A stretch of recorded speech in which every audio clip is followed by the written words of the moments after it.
Estuvo por Buenos Aires Pedro Páez Pérez, que es el titular de la Comisión Presidencial de Ecuador para la nueva arquitectura financiera. Es un economista que habló con Raúl de la Torre, justamente lo entrevistó y habló del tema de la crisis global y qué puede hacer la UNASUR para blindarse de esto que se viene. Vemos. Y es una excelente oportunidad para analizar qué está pasando con esta crisis internacional, la de tener en los estudios de Canal 7 a Pedro Páez.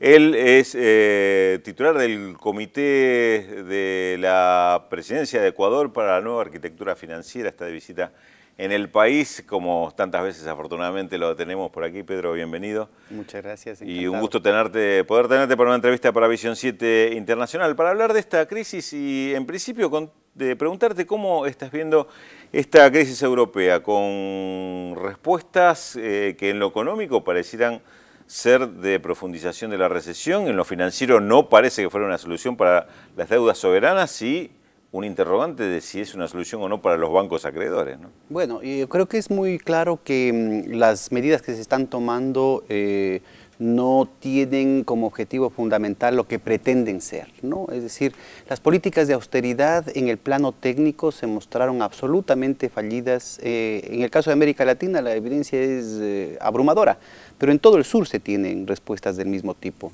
Así es que no es ninguna novedad el hecho de que el plan que establecen el Fondo Monetario Internacional, la Comunidad Europea, la Comisión Europea y el Banco Central Europeo haya fallado, por ejemplo, en Grecia antes de cumplirse un año.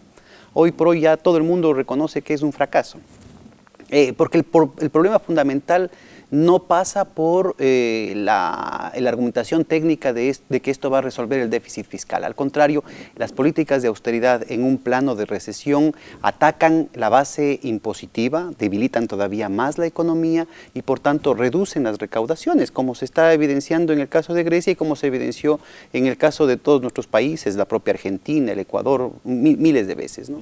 El problema fundamental acá es un objetivo político y es un objetivo de rapiña, porque no hay otra palabra para decirlo. Lo que quieren es ajustarle las tuercas a la población y a la sociedad griega, ¿no es cierto?, para generar una condición de privatizaciones desesperadas en medio de la corrupción, en medio de la presión y el chantaje que están ejerciendo simultáneamente las agencias de notación, ciertos políticos y los acreedores, ¿no es cierto? Pero eso ya lo hemos vivido aquí en América Latina varias veces. Es decir, déjame que te pregunte en ese punto, es decir, lo que estás diciendo es que esto no se hace por capricho de insistir en los mismos planes y estos ajustes estructurales, no se hace por ceguera política, sino que se hace por intereses de que ocurra efectivamente lo que está ocurriendo como consecuencia. Exactamente. Es evidente que esta situación no va a tener ninguna salida a través de los mecanismos de ajuste. Eso no va a resolver el problema de insolvencia estructural que tienen los grandes bancos. No va a resolver el problema de dificultades de recaudación del fisco, del sector público griego. Para eso se podrían resolver otro tipo de cosas, por ejemplo, establecer una reforma tributaria que ponga impuestos a los más ricos, pero eso es un tabú, en eso no se van a empeñar, digamos. Hay que buscar soluciones técnicas para el tema de la fuga de capitales, para la evasión, la elusión tributaria. Hay una cantidad de opciones que se pueden plantear, pero no se las está buscando, no se las está intentando siquiera. Quienes están al mando del timón, en este caso, digamos, si hablamos de Estados Unidos, Obama y algunos de los organismos financieros internacionales, si hablamos de Europa, Angela Merkel fundamentalmente, ¿son conscientes de dónde están llevando este barco, digamos? Es un tema de economía política muy complejo porque por un lado se tiene un agotamiento de las municiones de buena parte de los grandes actores, es decir, no tienen muchas opciones en términos de su reproducción de largo plazo y en ese sentido están apuntándole a ganancias altas en el cortísimo plazo, ¿no? Es decir, agarra lo que puedas y en una situación que pone en riesgo la estabilidad social de todo el continente. Ahora, parte fundamental de esta situación tan tensa, tan delicada, es precisamente el hecho de que hay algunos sectores que se están poniendo la soga al cuello, ¿no? Estamos hablando de sectores importantes del capital, por ejemplo, dentro del capital alemán, el éxito fundamental de Alemania en el mercado mundial tiene que ver con alta tecnología, un nivel de productividad altísimo.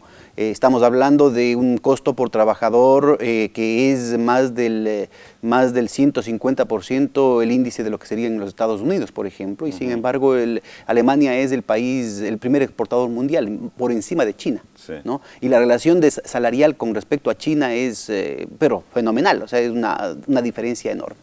Alemania puede manejarlo precisamente porque tiene un potencial tecnológico gigantesco, basado sobre todo en la producción de medios de producción, material de transporte, equipo, y su principal mercado es el resto de Europa, empezando por la periferia europea que ahorita se está ajustando.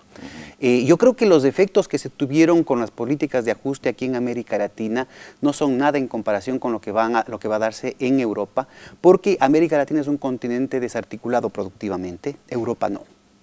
Los multiplicadores, los encadenamientos internos del aparato productivo europeo son muy estrechos, muy íntimos, y esto va a tener un efecto en cadena muy grave. O sea, claro, eso te iba justamente a consultar, el efecto es muy grave. Y, digamos, a ver, la pregunta de fondo que te haría es, ¿este modelo se está comiendo la posibilidad de reproducirse? Sí, pero además lo esa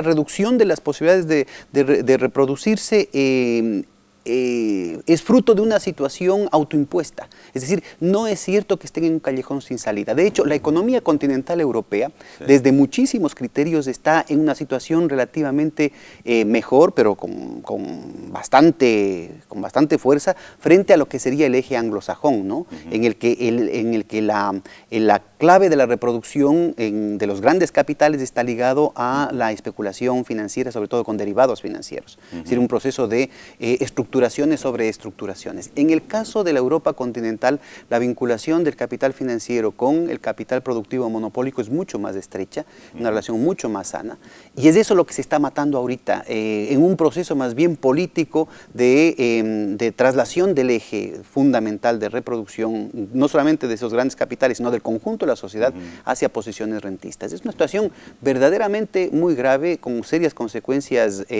políticas a nivel mundial, porque lo que tenemos es, ¿qué pasa con las grandes empresas europeas destinadas a la producción de medios de producción de tecnología el rato que dejan de tener pedidos en ese sentido? Y ahí vienen presiones para una reconversión rápida, ya iniciada desde hace algún tiempo de manera casi subrepticia debido, en el caso de las empresas alemanas, ¿no es cierto?, a una serie de restricciones culturales, históricas, políticas y hasta constitucionales por el tema de su participación en la Segunda Guerra Mundial. Entonces puede haber una derivación muy rápida, un deslizamiento muy rápido hacia la priorización de la industria de guerra. Y eso genera una presión gigantesca de importantes sectores del poder hasta ahora no vinculados a las presiones por generar conflictos que permitan evacuar los inventarios de armamento. Bueno, una de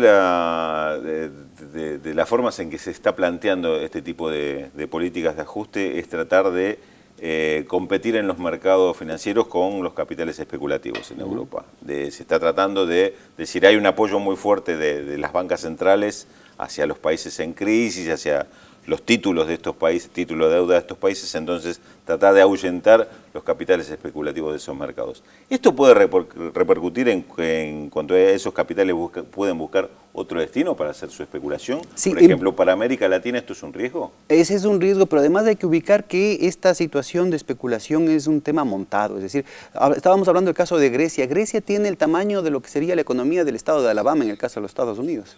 Y Alabama no ha gatillado ningún proceso de crisis mayor en la economía continental de los Estados Unidos. En el caso de Europa hay un interés muy concreto político por debilitar en el marco de una disputa por la hegemonía mundial, por debilitar al euro en relación al poder hegemónico y al monopolio mundial que tiene sobre la liquidez el dólar.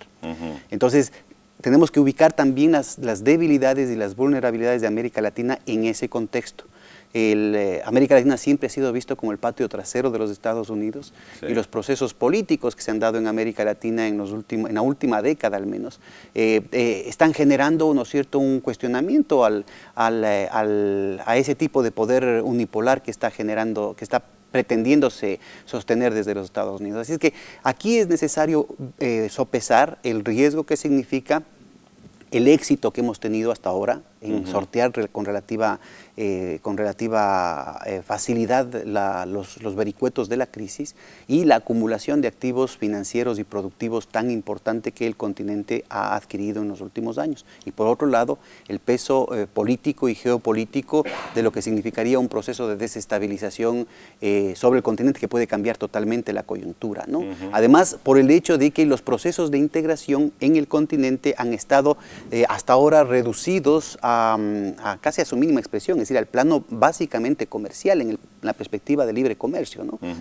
Tenemos una situación de desmantelamiento de otro tipo de perspectivas de integración, y lo que hasta ahora han avanzado muy rápidamente los presidentes es muy significativo, pero todavía no logra superar esa inercia neoliberal que ha dado origen, por ejemplo, al propio Mercosur, que ha generado la reconversión de la comunidad andina, etcétera, etcétera. Es decir, este fortalecimiento que ha tenido la región en lo económico con este cambio de políticas no es suficiente para todavía decir no es suficiente. Que estamos al margen de todas las consecuencias de la crisis. Así es, y por eso hace falta, ¿no es cierto?, generar rápidamente, con mucho rigor, con mucha responsabilidad, respuestas que den soluciones concretas al problema, ¿no? Desde el Ecuador venimos impulsando la necesidad de una nueva arquitectura financiera con 3 pilares mínimos, ¿no? 3 pilares básicos, que incluyen la necesidad de replantearnos la banca de desarrollo, con el Banco del Sur como motorcito de todo este proceso de recuperación de las instituciones latinoamericanas que han sido capturadas por el consenso de Washington,